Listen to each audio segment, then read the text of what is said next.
안녕하세요. 오늘도 정말 고생 많으셨습니다.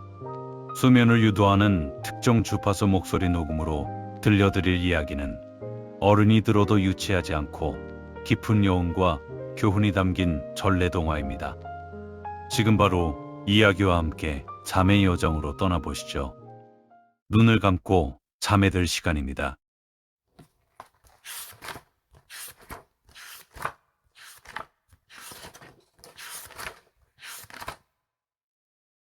아주 오래전 하늘의 기운이 닿지 않는 깊은 궁궐의 안쪽 방에서는 7번째 아이의 울음소리가 들려왔습니다. 하지만 그 울음은 축복이 아닌 절망의 시작이었습니다. 왕은 간절히 바라던 아들이 아니라는 이유로 갓 태어난 아이의 눈도 마주하지 않은 채 옥함에 가두라 명했습니다. 황금으로 수놓아진 비단 대신 차가운 나무 상자에 담긴 아이는 궁궐 뒷문을 지나 검은 물결이 소용돌이치는 강가로 옮겨졌습니다. 왕의 명령에 따라 함이 강물에 던져지던 순간 밤하늘의 달조차 구름 뒤로 숨어버렸고 강물은 가련한 영혼을 삼키듯 무거운 소리를 내며 하류로 떠내려 보냈습니다. 함은 며칠 밤낮을 굽이치는 물결을 타고 흘러갔습니다. 강기슭의 날카로운 바위에 부딪히고 거센 소용돌이에 휘말리기도 했지만 함은 기적적으로 안개자욱한 하류에 어느 이끼 낀 기슭에 멈춰섰습니다. 그곳은 인간의 발길이 닿지 않는 오직 바람과 나무들만이 숨쉬는 곳이었습니다. 마침 그곳을 지나던 비리공덕 할멈과 할아버지가 빛바랜 옥함을 발견했습니다. 상자를 열자 그 안에는 배고픔과 추위에 지쳐 가느다란 숨을 내뱉던 아이가 있었습니다. 노부부는 아이의 이름을 버려진 아이라는 뜻의 발이라 짓고 숲속 오두막에서 정성으로 키워냈습니다. 바리는 비단 옷 대신 거친 삼배옷을 입고 궁궐의 산의 진미 대신 산나물과 맑은 계곡물을 마시며 자라났습니다. 그녀의 손등에는 흙먼지가 가실 날이 없었지만 눈동자만큼은 숲속의 맑은 샘물처럼 깊고 고요했습니다. 세월이 흘러 바리가 장성했을 무렵 성 안에서는 불길한 징조가 나타나기 시작했습니다. 바리를 버렸던 왕과 왕비가 원인 모를 중병에 걸려 사경을 헤매게 된 것입니다. 명의들의 약도 무당들의 굿도 소용이 없었습니다. 오직 저승의 끝 서천서역국에만 흐르는 생명수만이 그들을 살릴 수 있다는 신탁이 내려졌습니다. 하지만 그곳은 산자가 가기엔 너무도 멀고 험한 죽음의 냄새가 진동하는 땅이었습니다. 왕에 충직하다던 신하들도 남은 6공주도 그 길의 두려움 앞에 고개를 숙였습니다. 이때 소문을 듣고 달려온 바리는 자신을 버린 부모라는 사실을 알면서도 주저없이 말했습니다. 제가 가겠습니다. 나를 낳아준 분들의 숨이 끊어지게 둘 수는 없습니다. 바리의 여정은 고난 그 자체였습니다. 신발은 길을 나선 지 며칠 만에 해져 너덜너덜해졌고 맨발로 밟는 흙길은 날카로운 얼음 조각처럼 발바닥을 파고들었습니다. 그녀는 밤마다 찾아오는 굶주림과 고독을 친구 삼아 걷고 또 걸었습니다. 이승과 저승의 경계인 천령에 다다랐을 때 하늘을 찌를 듯 솟은 칼산의 날카로운 봉우리들이 그녀를 위협했습니다. 한 걸음을 뗄 때마다 발등에는 피가 맺혔고 살을 저미는 서늘한 바람은 뼛속까지 파고들었습니다. 하지만 바리는 멈추지 않았습니다. 길을 막아서는 귀신들에게 자신의 피 묻은 적삼을 내어주고 억울하게 죽은 영혼들을 위해 기도를 올리며 묵묵히 나아갔습니다. 마침내 도착한 서천서 역국에서 그녀를 기다리고 있던 것은 무장승이라는 거구의 수문장이었습니다. 그는 약수를 주는 대가로 가혹한 노동을 요구했습니다. 바리는 3년 동안 산더미 같은 나무를 해오고 또 3년 동안 메마른 땅에 물을 길어 날랐으며 마지막 3년은 무장승의 아이들을 돌보며 모진 세월을 견뎌냈습니다. 곱단 손마디는 옹이처럼 굵어졌고 살갗은 거친 나무 껍질처럼 변해갔습니다. 9년이라는 세월 동안 그녀의 가슴 속엔 오직 부모를 살려야 한다는 일념과 생명의 고귀함에 대한 숭고한 갈망만이 타오르고 있었습니다. 정성이 하늘에 닿았는지 무당승은 마침내 바리에게 생명수와 새 송이의 꽃을 내주었습니다. 바리는 그것을 품에 안고 다시 험한 길을 달려 궁궐로 돌아왔습니다. 그녀가 도착했을 때 왕과 왕비의 몸은 이미 차갑게 식어 상여에 실려나가고 있었습니다. 바리는 떨리는 손으로 생명수를 그들의 입에 흘려넣고 가져온 꽃으로 가슴을 문질렀습니다. 그러자 기적이 일어났습니다. 멈췄던 맥박이 다시 뛰기 시작하고 창백했던 안색에 따스한 온기가 돌며 왕과 왕비가 눈을 뜬 것입니다. 부모를 살려낸 바리는 이제 왕실의 화려한 삶을 누릴 수도 있었습니다. 하지만 그녀는 비단 치마와 황금관을 거절했습니다. 대신 자신이 지나온 그 험난한 저승길을 기억하며 갈 곳을 잃고 헤매는 가련한 영혼들을 따뜻하게 인도하는 길잡이가 되기로 결심했습니다.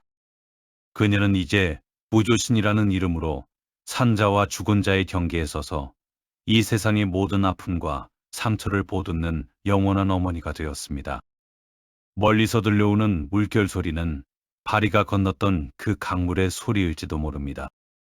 그녀의 거친 발걸음이 마침내 평온에 닿았듯 당신의 고단했던 하루도 이제는 고요한 어둠 속에서 깊은 휴식을 맞이할 시간입니다.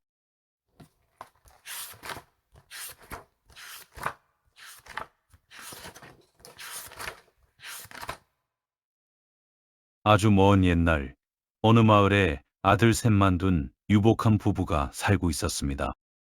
남부러울 것 없는 살림이었지만 부부에게는 오직 하나의 간절한 염원이 있었습니다. 그것은 바로 예쁜 딸 하나를 품에 안아보는 것이었습니다. 부부는 매일같이 산을 오르고 정성을 다해 빌었습니다. 비록 여우 같은 딸이라도 좋으니 제발 딸 하나만 점지해 주십시오. 하늘이 그 정성에 답한 것인지 마침내 부부는 그토록 바라던 딸을 얻게 되었습니다. 늦게 얻은 외동딸은 집안의 보배였습니다. 부모는 물론이고 새오빠도 막내 여동생을 애지중지하며 금지옥엽으로 키웠습니다. 그런데 딸이 10살이 되던 해부터 집안에는 기괴하고 흉측한 일들이 벌어지기 시작했습니다. 외양간의 소들이 하룻밤 사이에 한 마리씩 죽어나가는 것이었습니다. 이상하게도 소들은 외상 하나 없이 오직 간만 사라진 채 차가운 사체로 발견되었습니다. 집안의 가업이자 재산인 소들이 계속해서 죽어나가자 아버지는 첫째 아들에게 밤새 외양간을 지키라고 명했습니다. 첫째 아들이 등잔불 아래서 숨을 죽이고 외양간을 지켜보던 깊은 밤, 문이 끽 소리를 내며 열렸습니다. 그곳에 나타난 것은 다름 아닌 막내 여동생이었습니다.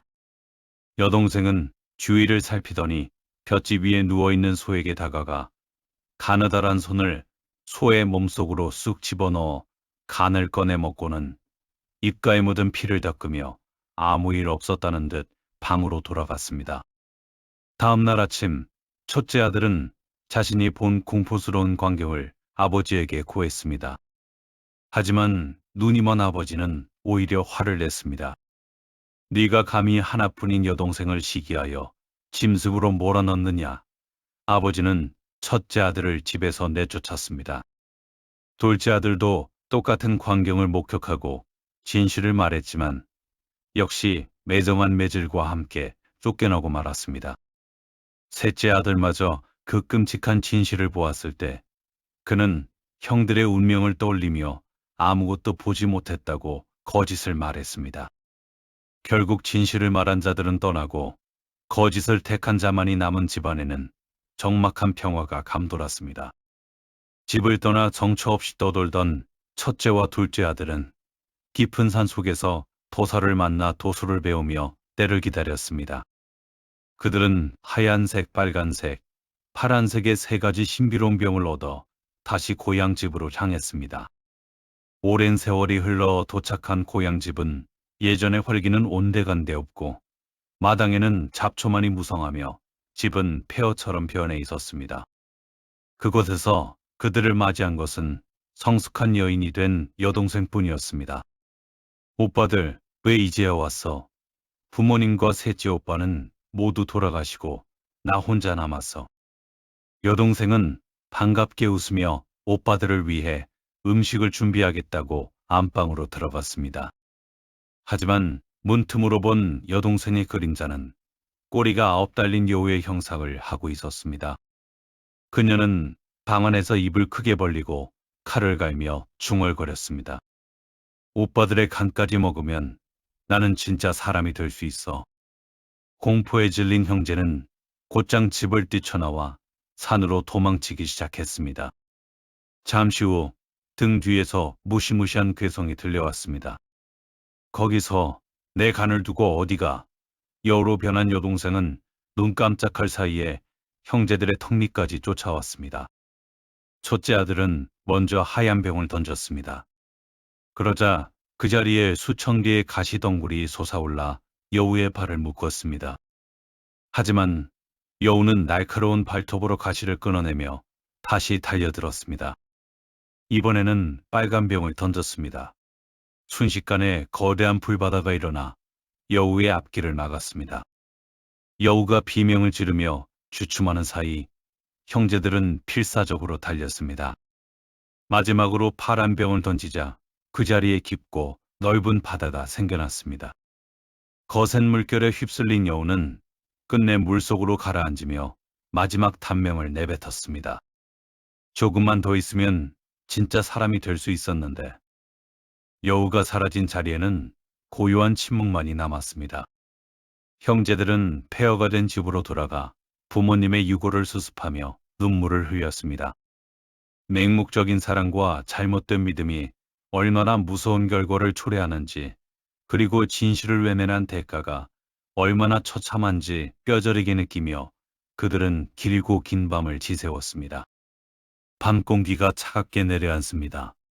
여우의 숨소리처럼 들리던 바람도 이제는 잦아들었습니다. 당신의 주변을 감싸던 모든 걱정거리도 이제는 이 이야기의 끝과 함께 사라집니다.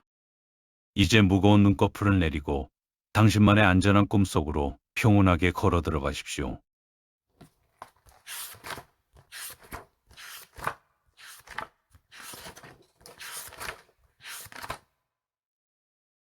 황량한 마을 끝자락, 쓰러져가는 초가집에서 눈먼 아비와 단둘이 살아가는 한 소녀가 있었습니다. 그녀의 이름은 심청. 태어나자마자 어머니를 여의고 앞 못 보는 아버지가 동네 아낙들에게 젖을구걸해 키운 아이였습니다.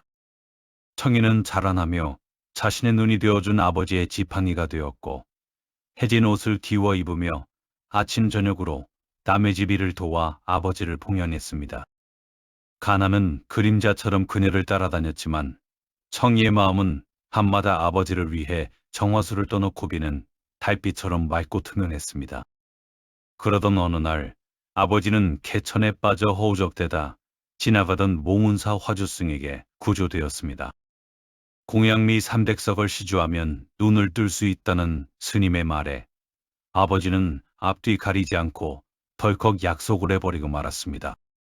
가난한 그들에게 쌀 300석은 평생을 모아도 만져볼 수 없는 거대한 산과 같았습니다. 이 소식을 들은 청이는 며칠 밤낮을 울며 기도했습니다. 아버지가 평생 소원하던 빛을 보게 할 수만 있다면 자신의 목숨조차 아깝지 않다고 말이죠. 마침 남경 장사꾼들이 백길의 안녕을 위해 인당수의 거센 물결을 잠재울 재물을 찾고 있다는 소문이 들려왔습니다. 청이는 스스로 그들을 찾아갔습니다. 쌀 300석에 자신의 목숨을 팔기로 한 것입니다. 장사꾼들은 어린 소녀의 결단에 눈물을 흘리며 쌀을 시주했고 드디어 약속된 날이 밝았습니다. 청이는 마지막으로 아버지의 마른 손을 잡고 따뜻한 밥을 지어 올렸습니다. 눈먼 아버지는 그것이 딸과의 마지막 식사임을 꿈에도 모른 채 곧 눈을 뜰 수 있다는 희망에 부풀어 있었습니다. 인당수로 향하는 배 위에서 청이는 끝없이 펼쳐진 푸른 바다를 바라보았습니다. 거친 파도는 마치 굶주린 짐승처럼 배를 집어삼킬 듯 솟구쳤고 하늘은 금방이라도 무너질 듯 검은 구름으로 뒤덮였습니다. 배가 바다 한가운데 물결이 가장 사나운 인당수에 이르렀을 때 장사꾼들은 제사를 올리며 청이에게 뛰어내릴 것을 청했습니다. 청이는 떨리는 다리로 뱃머리에 섰습니다. 차가운 바닷바람이 그녀의 얇은 치맛자락을 핥히고 지나갈 때 그녀의 머릿속에는 오직 홀로 남겨질 아버지의 얼굴만이 스쳐 지나갔습니다. 아버지, 부디 눈을 떠서 이 밝은 세상을 보소서. 청이는 치마폭을 머리에 뒤집어 쓰고 차가운 물속으로 몸을 던졌습니다. 거대한 파도가 순식간에 그녀를 삼켰고 바다는 언제 그랬냐는 듯 고요해졌습니다. 하지만 죽음이 그녀를 데려가지는 않았습니다. 청이의 지극한 효심에 감동한 용왕은 그녀를 연꽃에 담아 다시 세상으로 보냈습니다. 한국의 연못에 피어난 거대한 연꽃 속에서 청이는 왕비가 되었고 전국에 있는 맹인들을 위해 잔치를 열었습니다. 잔치의 마지막 날, 남루한 차림으로 나타난 신봉사는 죽은 줄로만 알았던 딸의 목소리를 듣고 가슴이 무너져 내렸습니다. 청아, 내 딸 청아, 내가 정말 살아있느냐? 딸을 보고 싶은 간절한 열망에 그의 감겨있던 눈꺼풀이 파르르 떨리더니 마침내 수십 년의 어둠을 뚫고 빛이 쏟아져 들어왔습니다. 아버지가 눈을 떴을 때 그 앞에는 세상에서 가장 아름다운 여인이 된 딸 청이가 눈물을 흘리며 서 있었습니다. 이제 파도 소리는 잦아들고 인당수의 깊은 바다처럼 고요한 정적이 당신의 방 안을 가득 채웁니다. 심청이 연꽃 속에서 평온한 잠에 들었듯 당신도 오늘 하루의 모든 시름을 깊은 바닷속으로 던져버리고 안식의 밤을 맞이하십시오. 당신의 꿈길 위로 고귀한 연꽃 향기가 은은하게 퍼져나갈 것입니다.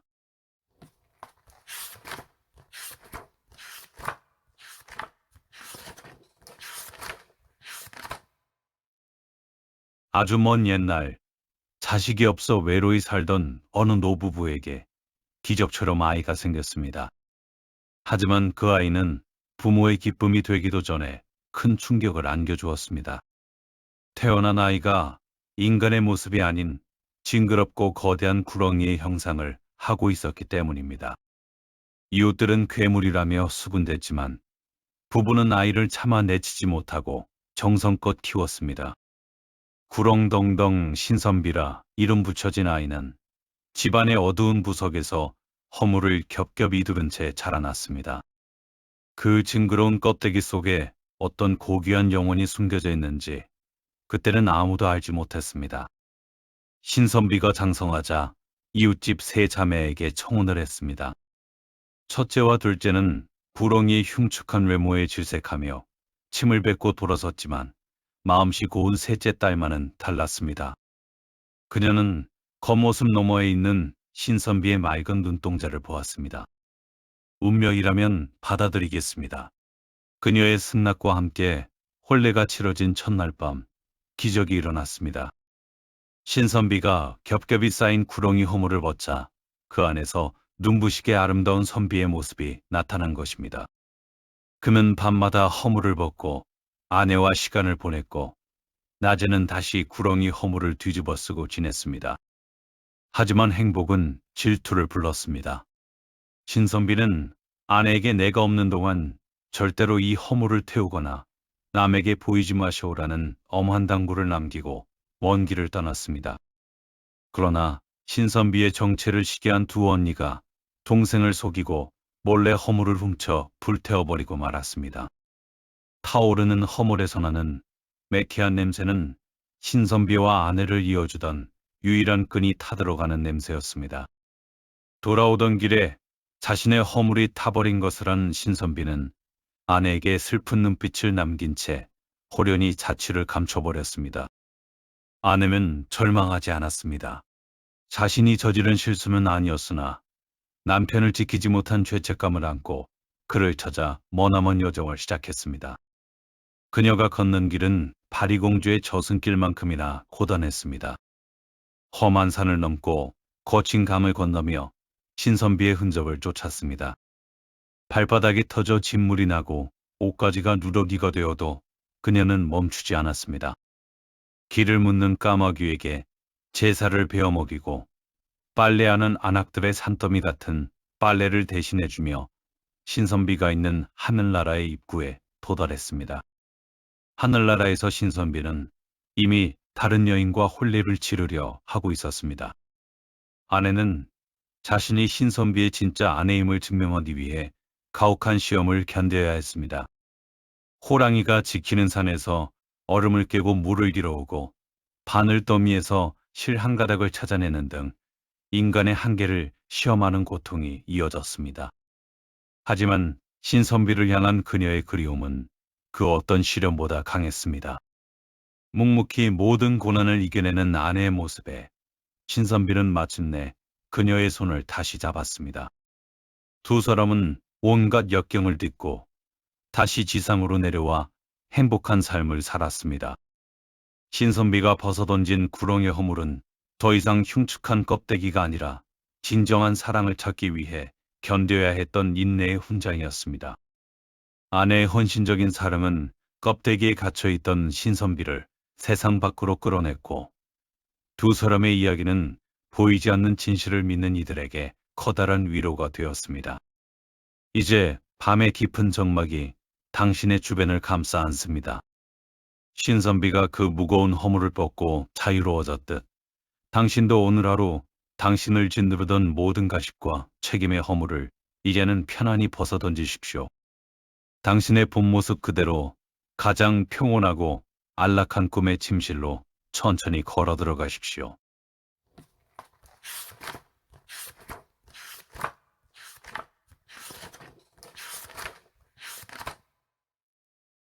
아주 먼 옛날 평안도 철산이라는 고을에 장화와 홍련이라는 두 자매가 살고 있었습니다. 이름처럼 꽃같이 아름다웠던 자매는 일찍이 어머니를 여의고 서로만을 의지하며 자라났습니다. 하지만 아버지가 새로 들인 계모는 자매를 눈엣 가시처럼 여겼습니다. 그녀는 자매가 잠든 밤이면 문 밖에서 서늘한 눈빛으로 그들을 감시했고 아버지가 없는 틈을 타 모진 구박과 학대를 일삼았습니다. 자매는 차가운 방바닥에서 서로의 온기액이 되어 밤을 지새웠고 흐르는 눈물은 마를 날이 없었습니다. 계모의 간악함은 결국 비극을 불러왔습니다. 그녀는 장화의 정절을 의심케 하는 비열한 음모를 꾸몄고 이에 속아 넘어간 아버지는 장화를 깊은 산속 연못으로 데려가 차가운 물속으로 밀어넣고 말았습니다. 장화가 물속으로 가라앉던 순간 하늘도 슬피 울며 빗줄기를 뿌렸고 평소 장화를 아꼈던 숲속의 짐승들도 숨죽여 흐느꼈습니다. 언니의 죽음을 직감한 동생 홍련은 그 슬픔을 이기지 못해 언니가 잠든 연못을 찾아갔습니다. 언니 없는 세상에서 나 홀로 어찌 살겠느냐. 홍련 또한 언니의 뒤를 따라 푸른 물결 속으로 몸을 던졌습니다. 그 후로 철산 고을에는 기이한 소문이 돌기 시작했습니다. 해가 지고 달이 뜨면 죽은 자매가 잠든 연못가에서 여인의 흐느낌이 들려오고 새로 부임해 오는 사또마다 부임 첫날 밤에 의문사를 당하는 것이었습니다. 자매의 억울한 혼령은 자신들의 원한을 풀어달라며 사또들을 찾아갔으나 공포를 이기지 못한 이들은 그들의 말을 듣기도 전에 심장이 멎어버렸습니다. 고을은 점점 폐허처럼 변해갔고 사람들은 밤이 되면 문을 걸어 잠근 채 숨조차 크게 쉬지 못했습니다. 그러던 어느 날 담력이 크고 명민한 정동우라는 이가 사또로 부임해 왔습니다. 그는 부임 첫날 밤 촛불을 밝히고 홀로 앉아 자매의 혼령을 기다렸습니다. 이윽고 서늘한 기운과 함께 피눈물을 흘리는 장화와 홍련이 나타났습니다. 사또는 두려움 대신 가련한 자매의 이야기에 귀를 기울였습니다. 자매는 떨리는 목소리로 계모의 악행과 자신들이 당한 억울한 죽음을 낱낱이 고했습니다. 사또는 그들의 사연에 깊이 공감하며 눈물을 흘렸고 다음날 즉시 조사를 시작해 숨겨진 진실을 밝혀냈습니다. 계모와 그녀의 아들은 엄한 벌을 받았고 아버지는 자신의 어리석음을 뼈저리게 후회하며 여생을 보냈습니다. 자매의 시신은 연못에서 수습되어 양지바른 곳에 묻혔고 그들의 넋을 기리는 제사가 올려졌습니다. 그제야 자매는 슬픈 미소를 지으며 구천을 떠나 평온한 안식의 세계로 향했습니다.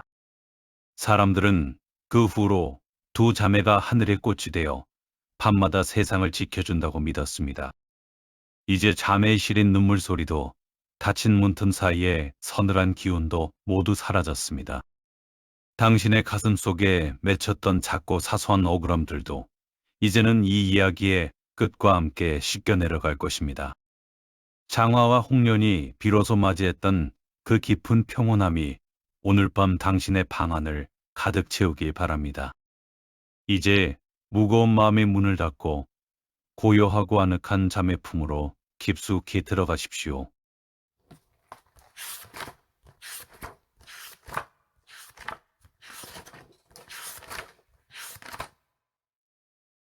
옛날 어느 바닷가 마을, 파도가 바위를 때리는 소리가 유독 서늘하게 들리던 해안가에 한 처녀가 제물로 바쳐질 준비를 하고 있었습니다. 마을을 괴롭히는 머리셋 달린 이무기의 허기를 달래기 위해 가장 순결한 목숨을 바쳐야 하는 가혹한 운명 앞에 선 것이었습니다.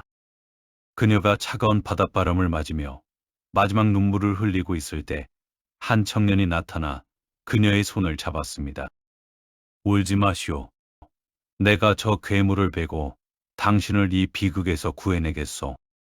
청년은 이무기를 처단하기 위해 배를 띄우며 한 가지 약속을 남겼습니다.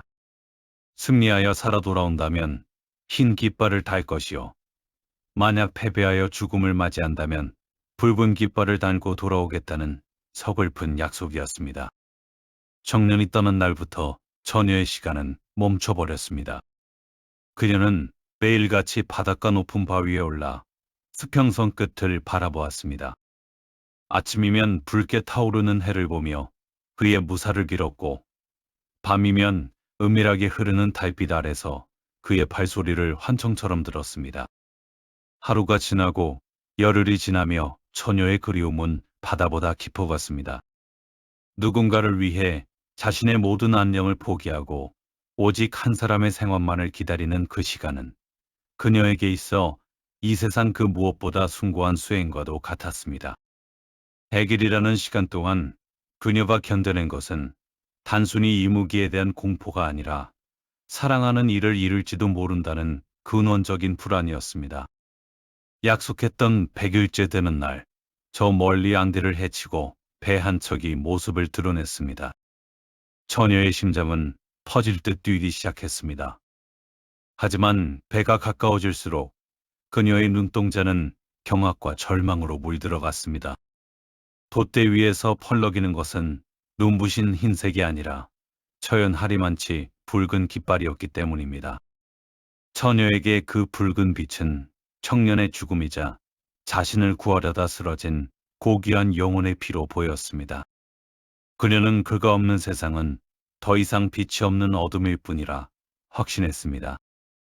나를 위해 목숨을 바친 이를 혼자 저승길로 보낼 수 없다는 결연한 의지로 처녀는 한치의 망설임도 없이 거친 물결 속으로 몸을 던졌습니다. 그러나 그것은 하늘이 내린 지독한 형벌이자 오해였습니다. 청년은 사투 끝에 이무기의 머리를 모두 베어냈으나 괴물이 마지막 단명을 내뱉으며 뿜어낸 검은 피가 돛대 위의 하얀 깃발을 선혈처럼 붉게 적셔버린 것이었습니다. 배가 기슬비에 닿아 청년이 바위 위로 뛰어올랐을 때 그를 맞이한 것은 환히 섞인 포옹이 아니라 주인 잃은 신발 한 켤레와 고요한 파도 소리뿐이었습니다. 지극한 정성과 사랑이 있었음에도 불구하고 단 한 찰나의 착각과 엇갈림이 두 사람의 운명을 영원한 어둠으로 밀어넣은 것입니다. 우리의 삶 또한 이처럼 잔인한 오해 앞에 놓일 때가 있습니다. 진심을 다해 기다렸음에도 보이지 않는 깃발의 색깔 때문에 절망하고 끝내 마지막 진실을 확인하지 못한 채 소중한 것을 놓쳐버리곤 합니다. 처녀가 몸을 던진 바위 틈에서 피어난 백일홍은 바로 그 닿지 못한 진심과 서글픈 기다림의 증거입니다. 붉은 꽃잎 하나하나에는 찰나의 오해로 쓰러져간 여인의 한과 다시는 되돌릴 수 없는 시간에 대한 애절한 슬픔이 서려 있습니다. 이제 바다를 흔들던 비극의 파도는 잦아들고 붉게 피어있던 백일홍 꽃잎도 어둠 속에 몸을 눕힙니다. 당신의 하루에도 혹여 오해로 멍든 마음이나 끝내 닿지 못한 간절한 기다림이 있지는 않았나요? 이제는 그 모든 무거운 마음을 저 깊은 바닷속으로 던져버리십시오. 백일홍의 붉은 빛이 밤의 장막 아래 고요히 숨겨지듯 당신의 모든 슬픔도 이 밤의 안식 속으로 녹아들 것입니다. 창밖으로 스며드는 고요한 어둠이 당신을 따뜻하게 감싸 안습니다. 이제 편안히 눈을 감고 가장 평온한 꿈속으로 빠져보십시오.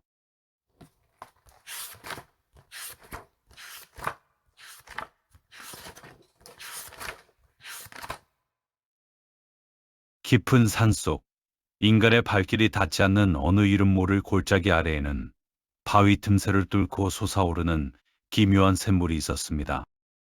그 물은 마치 갓 태어난 아이의 눈동자처럼 맑았으며 주변에는 사시사철 푸른 이끼가 융단처럼 깔려 신비로운 기운을 내뿜고 있었습니다. 어느 날 평생을 가난과 노동의 무게에 짓눌려 살아온 한 노인이 땔감을 구하려 산속 깊이 들어왔다가 길을 잃고 말았습니다.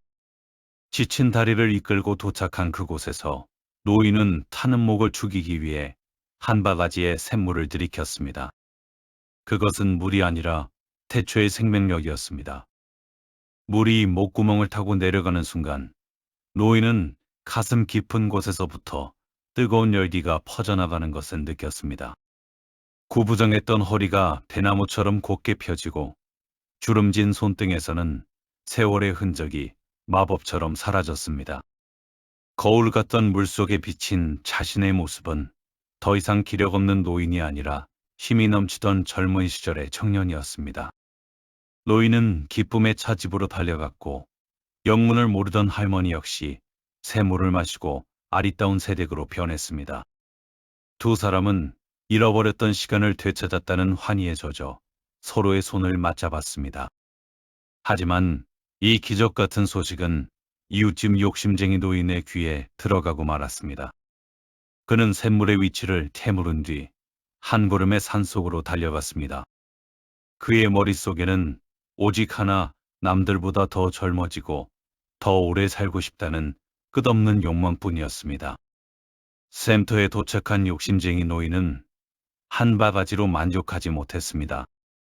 한 바가지면 청년이 되고 두 바가지면 소년이 된다는 생각에 그는 배가 터지도록 물을 마셔댔습니다. 남은 생을 찬란한 젊음으로 채우겠다는 그의 탐욕은 자연이 허락한 적정의 선을 한참이나 넘어서고 있었습니다. 다음 날 아침 청년이 된 노인 부부가 샘터를 찾아갔을 때 그곳에 노인은 없었습니다. 대신 바닥에 뒹구는 낡은 옷더미 속에서 서럽게 울고 있는 갓난아기 한 명만이 남겨져 있었습니다. 너무 많이 마셔버린 탐욕의 물이 그를 청년과 소년을 지나 말조차 하지 못하는 핏덩이로 되돌려버린 것입니다. 젊어지고 싶다는 인간의 가장 본능적인 욕망이 결국 자신의 존재 자체를 지워버리는 가장 처참한 비극으로 변한 순간이었습니다. 우리는 누구나 지나간 시간을 아쉬워하며 다시 돌아갈 수 있다면 얼마나 좋을까 꿈꾸곤 합니다.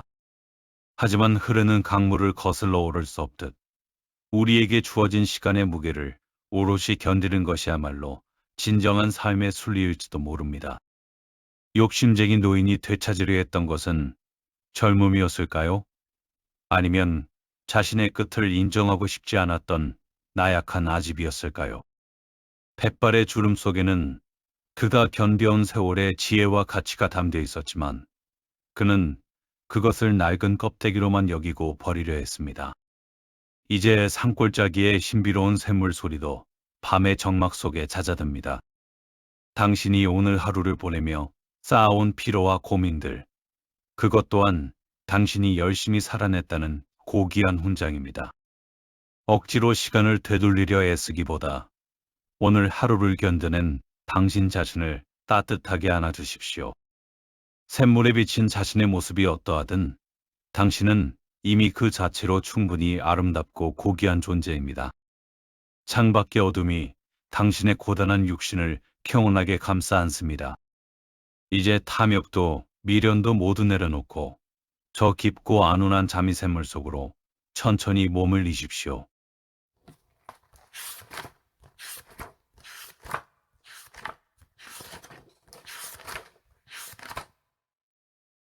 사방이 눈으로 덮여 세상의 소음이 모두 잦아든 깊은 겨울밤입니다. 산새가 험하기로 소문난 고갯마루 아래 등불 하나가 외롭게 깜빡이는 작은 오두막이 있었습니다. 배고픔에 지쳐 산에서 내려온 거대한 호랑이 한 마리가 이 집의 외양간 소를 잡아먹으려 담장 밑까지 숨어들었습니다. 호랑이는 날카로운 발톱을 세우고 숨을 죽인 채 기회를 엿보고 있었습니다. 그때 방 안에서 아이의 자지러지는 울음소리가 들려왔습니다. 에구, 이 녀석아, 작작 좀 울어라. 자꾸 울면 저 산속에 무서운 호랑이가 와서 잡아간다. 방 안에서 들려오는 어머니의 목소리에 호랑이는 내심 놀라 멈칫했습니다. 아니, 이 여편네가 내가 온 줄 어떻게 알았지? 호랑이는 자신의 위험이 인간에게 공포를 준다는 사실에 묘한 자부심을 느꼈습니다. 하지만 아이의 울음소리는 그칠 줄 몰랐습니다.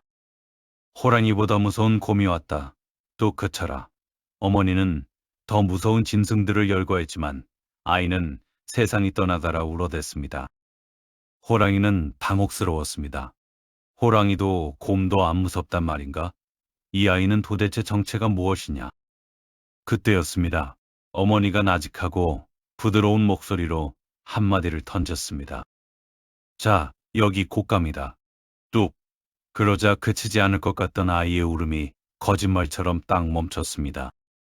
밖에서 이 소리를 들은 호랑이는 온몸의 털이 곤두서는 공포를 느꼈습니다. 곶감이라니, 호랑이보다도 곰보다도 무서운 곶감이 드디어 나타났구나. 호랑이는 곶감이라는 것이 세상에서 가장 무시무시한 괴물이라 착각하고 소를 잡아먹기는커녕 제 목숨이라도 부지해야겠다는 생각에 잔뜩 겁을 집어먹었습니다. 바로 그 순간 소를 훔치러 담을 넘던 도둑이 어둠 속에서 호랑이의 등을 소의 등으로 착각하고 덥석 올라탔습니다. 호랑이는 아이고 이게 바로 그 무서운 곶감이구나 하고 소리를 지르며 산을 향해 미친 듯이 달리기 시작했습니다. 등에 탄 도둑 역시 자신이 탄 것이 소가 아니라 호랑이라는 사실을 깨닫고는 혼비백산하여 나무 뒤로 몸을 숨겼습니다. 날이 밝을 때까지 멈추지 않고 달린 호랑이는 곶감이라는 존재의 무서움을 뼈저리게 느끼며 다시는 마을 근처에 얼씬도 하지 않았습니다.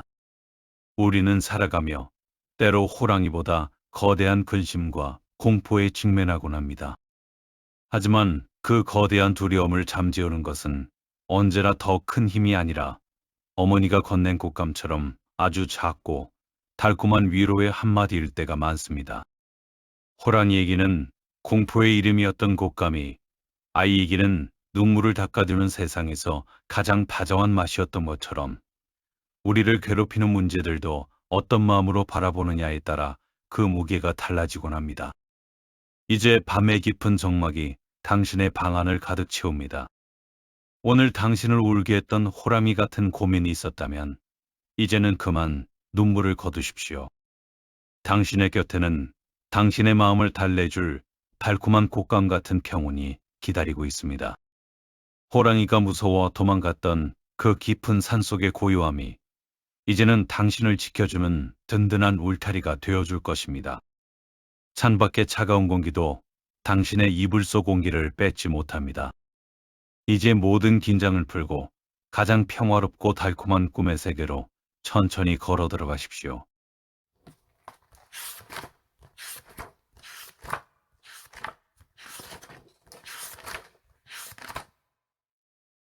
과거를 보기 위해 먼 길을 떠난 선비가 깊은 산세를 넘어가던 중이었습니다. 울창한 숲속에서 처절하고 애달픈 새의 울음소리가 정막을 깨고 들려왔습니다. 소리가 나는 곳을 따라가 보니 거대한 구렁이 한 마리가 고목이 까치둥지를 습격하고 있었습니다. 둥지 안에는 갓 부화한 어린 새끼들이 공포에 질려 떨고 있었고, 어미까치는 제 몸보다 수십 배는 큰 포식자 앞에서 속수무책으로 날갯짓하며 울부짖을 뿐이었습니다. 선비는 그 가냘픈 생명들의 위기를 차마 외면할 수 없었습니다. 그는 등에 메고 있던 활을 꺼내 단숨에 시위를 당겼습니다.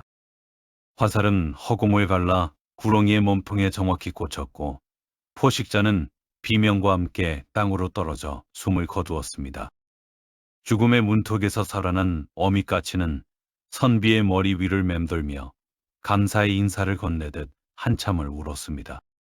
선비는 그저 생명을 구했다는 가벼운 마음으로 다시 한양을 향해 발걸음을 옮겼습니다.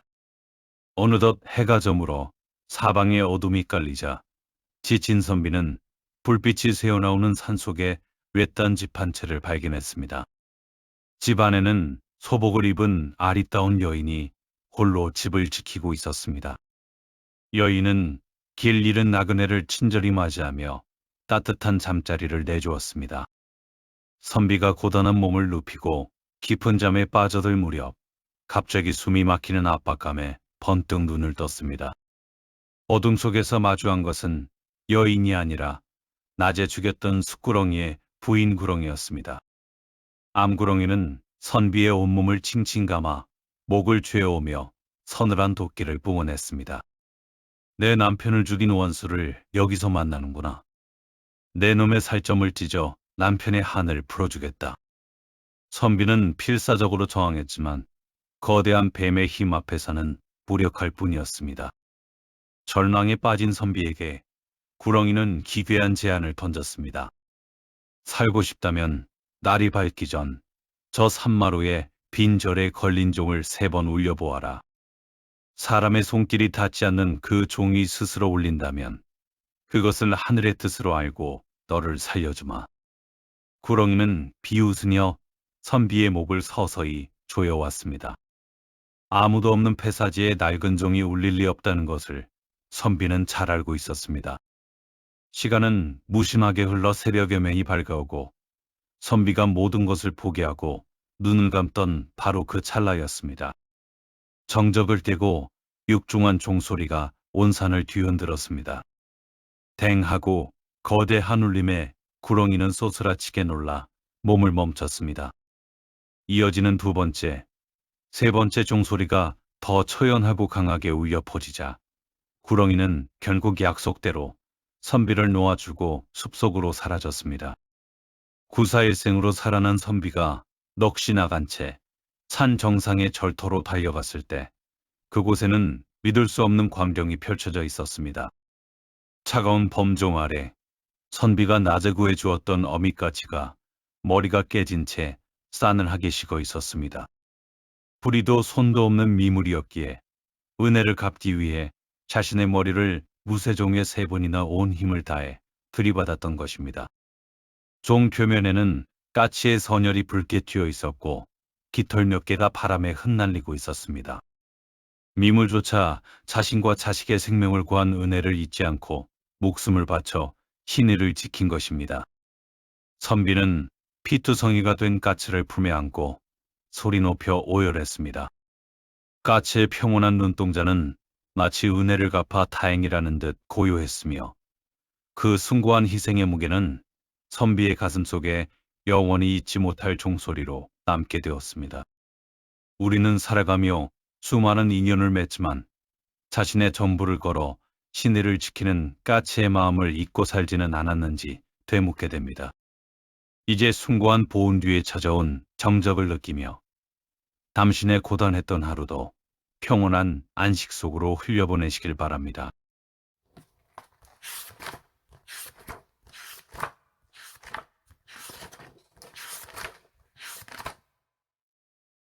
하늘나라 임금님인 옥황상제에게는 금지옥에 맡기는 딸 직녀가 있었습니다.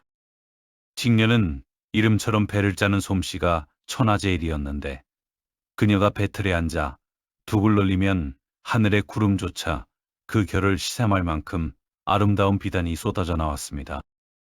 그러던 어느 날 직녀는 은하수 건너편에서 묵직한 쟁기를 끌며 묵묵히 소를 몰던 성실한 청년 견우를 보게 됩니다. 두 사람은 첫눈에 운명적인 사랑을 느꼈고 옥황상제의 허락 아래 혼인을 하여 부부가 되었습니다. 하지만 너무나 깊은 사랑이 화근이었습니다. 견우는 소를 돌보는 일을 잊어 소들이 굶주림에 허덕이다 은하수 근처를 배회하게 두었고 직녀는 배틀 근처에도 가지 않은 채 오직 견우와 시간을 보내는 일에만 빠져들었습니다. 하늘나라의 천사들이 입을 옷감이 바닥나고 질서가 무너지기 시작했습니다. 이 소식에 노한 옥황상제는 두 사람에게 가혹하기 그지없는 형벌을 내립니다. 견우는 은하수 동쪽 끝으로, 직녀는 은하수 서쪽 끝으로 쫓아내어 평생 서로를 만날 수 없게 한 것입니다.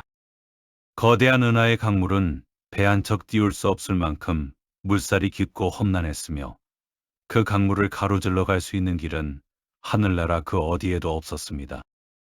두 연인은 강가에 서서 서로의 이름을 목 놓아 부르며 울부짖었으나 무심한 별의 물소리만이 그들의 절규를 집어삼킬 뿐이었습니다. 직녀는 대틀 앞에 앉아 눈물로 비단을 짰고 견우는 소를 몰며 저 멀리 희미하게 반짝이는 직녀의 별을 향해 손을 뻗었습니다. 억겁의 세월 같은 1년이 흐르고 옥황상제는 1년 중 딱 하루 7월 칠성날에만 서로를 만날 수 있도록 허락해 주었습니다. 하지만 기쁨도 잠시, 막상 그날이 되어도 은하수의 강물은 여전히 깊고 넓어 두 사람은 강가에서 서로를 바라보며 발만 동동 굴러야 했습니다. 이에 달픈 눈물은 지상으로 내려와 기나긴 장마가 되었고 지상의 곡식들이 썩어갈 정도로 두 사람의 슬픔은 깊었습니다. 이를 보다 못한 하늘의 까마귀와 까치들이 일제히 하늘로 날아올랐습니다. 우리가 직접 다리가 되어 저 가련한 인연을 이어주자 7월 칠섭밤 수만 마리의 새들이 은하수 위로 구름처럼 몰려들어 서로의 발을 잡고 어깨를 맞대며 거대한 생명의 다리인 오작교를 놓았습니다. 견우와 직녀는 떨리는 발걸음으로 그 다리 위를 달리기 시작했습니다. 새들의 머리가 쪼이고 깃털이 빠지는 고통 속에서도 까마귀와 까치들은 신음소리 한 번 내지 않고 굳건히 자리를 지켰습니다. 마침내 다리 한가운데서 두 사람은 서로의 온기를 확인하며 오열했습니다. 1년 내내 가슴에 쌓아둔 시퍼런 그리움이 한꺼번에 터져나왔고 기쁨의 눈물은 다시 지상의 비가 되어 내렸습니다. 그러나 이 짧은 세회도 잠시 새벽닭이 울면 다시 1년의 이별을 맞이해야 했습니다. 헤어지는 순간의 슬픔은 만남의 기쁨보다 컸으며 두 연인은 다시 만날 내년을 기약하며 각자의 별로 돌아갔습니다. 지상의 사람들은 칠성날 내리는 비를 보며 두 사람의 눈물을 기억했고 까마귀와 까치들의 머리가 벗겨진 이유를 보며 그 숭고한 우애를 기렸습니다. 이제 은하수를 가로지르는 저 절절한 그리움의 숨결이 당신의 잠자리를 고요하게 지켜줄 것입니다. 오늘 밤은 아무런 걱정 없이 평온한 안식의 세계로 깊이 걸어 들어가십시오.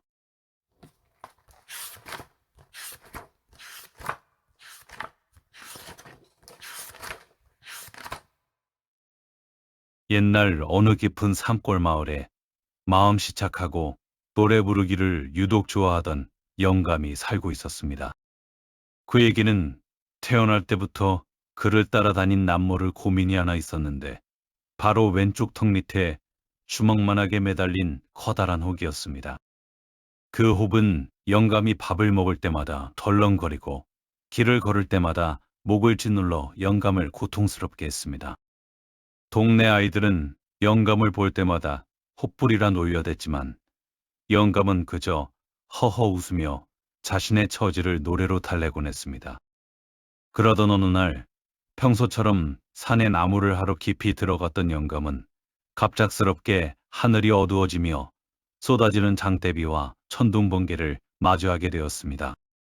사밤은 순식간에 칠흑 같은 어둠에 잠겼고 집으로 돌아갈 길조차 보이지 않는 험악한 날씨 속에서 영감은 비를 피할 곳을 찾아 헤매다 이끼가 잔뜩 낀 낡고 허름한 빈집 하나를 발견하고 급히 몸을 숨겼습니다.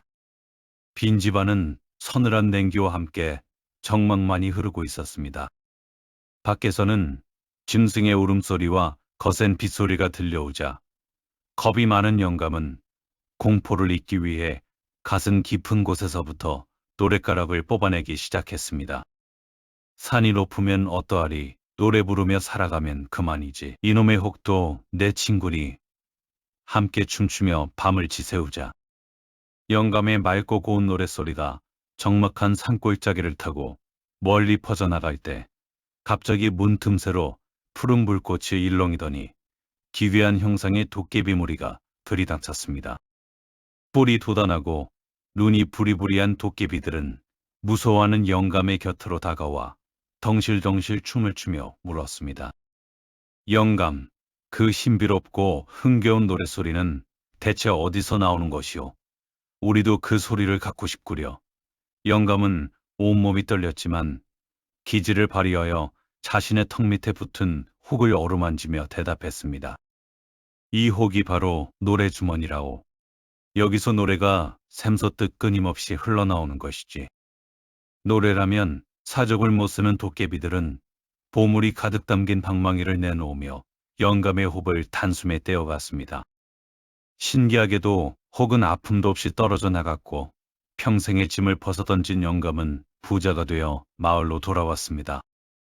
이 기적 같은 소문은 건너편 마을에 사는 욕심쟁이 혹부리 영감의 귀에까지 들어갔습니다. 그는 영감의 해문을 축하해 주기는커녕 나도 그 보물을 얻어 팔자를 고치겠다는 탐욕스러운 마음으로 곧장 그 산속 빈집을 찾아갔습니다. 욕심쟁이 영감은 도깨비들이 나타나기만을 기다리며 노래를 불렀으나 마음속에 가득 찬 욕심과 시기 질투 때문인지 노랫소리는 거칠고 탁하기만 했습니다.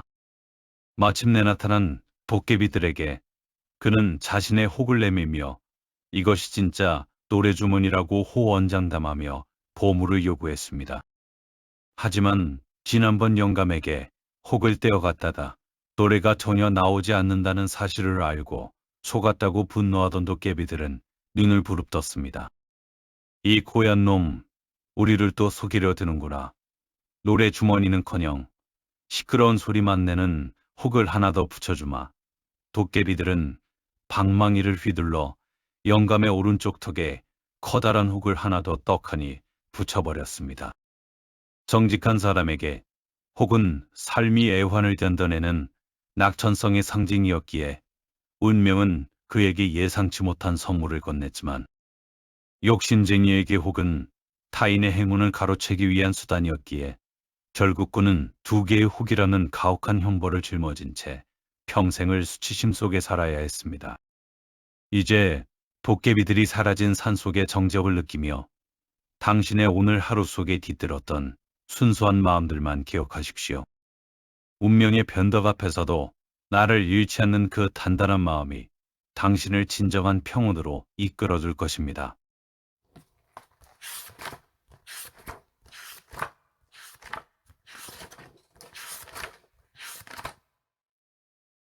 옛날 깊은 산골, 세상의 풍파를 피해 홀로 들어온 한 가난한 선비가 살고 있었습니다.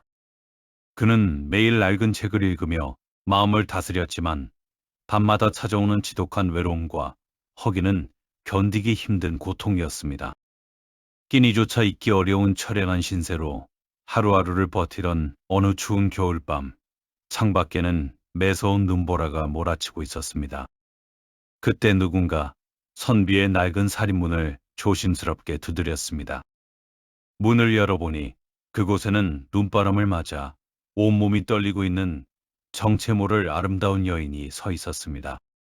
갈 곳을 잃어 하룻밤만 쉬어가게 해달라는 여인의 애처로운 청에 선비는 흔쾌히 자신의 방 한 칸을 내어주었습니다. 그날 이후 여인은 선비의 곁에 머물며 아내가 되었고, 선비의 초라했던 오두막에는 전에는 볼 수 없던 따스한 밥상과 온기가 가득 차기 시작했습니다.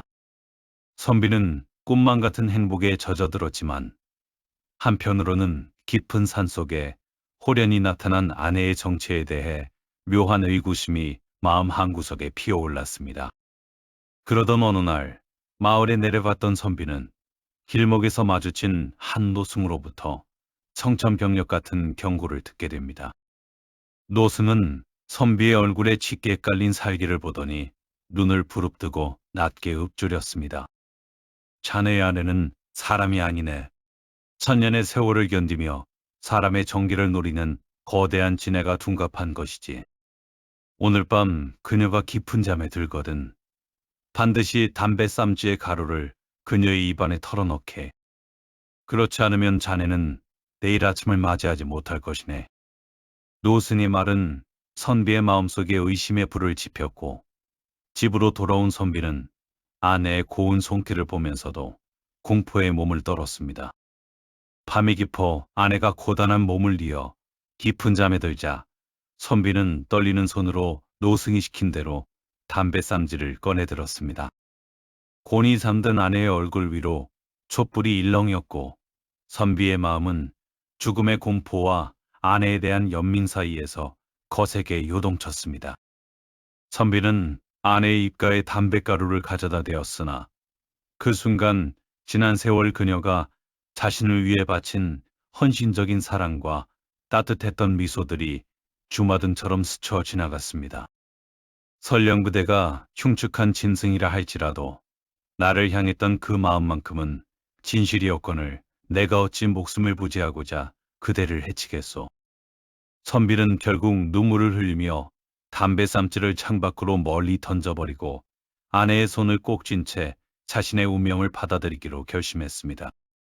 그러자 갑자기 방 안을 감돌던 서늘한 기운이 사라지고 잠에서 깨어난 아내가 오열하며 선비의 발치에 엎드렸습니다. 그녀의 등 뒤로는 거대한 지네의 껍질이 허물처럼 벗겨져 나갔고 방 안은 온통 눈부신 황금빛 황채로 가득 찼습니다. 아내는 사실 하늘에서 죄를 짓고 쫓겨난 신선이었으며 진정한 사람의 믿음을 얻어야만 다시 승천할 수 있는 가혹한 시험을 치르고 있었던 것입니다. 선비의 숭고한 믿음은 지네의 허물을 벗겨내고 진정한 구원을 이루어냈습니다. 두 사람은 은하수처럼 빛나는 하늘길을 따라 손을 잡고 승천하였고, 맹목적인 의심보다 깊은 신뢰가 한 존재의 영혼을 어떻게 구원하는지를 세상에 증명했습니다. 이제 모든 허물을 벗어던진 진해각 씨의 평온한 숨결이 당신의 지친 마음을 부드럽게 감싸 안아줄 것입니다. 오늘 밤은 세상의 모든 근심을 내려놓고 가장 따스한 신뢰의 품 안에서 깊고 고요한 잠에 드시길 바랍니다.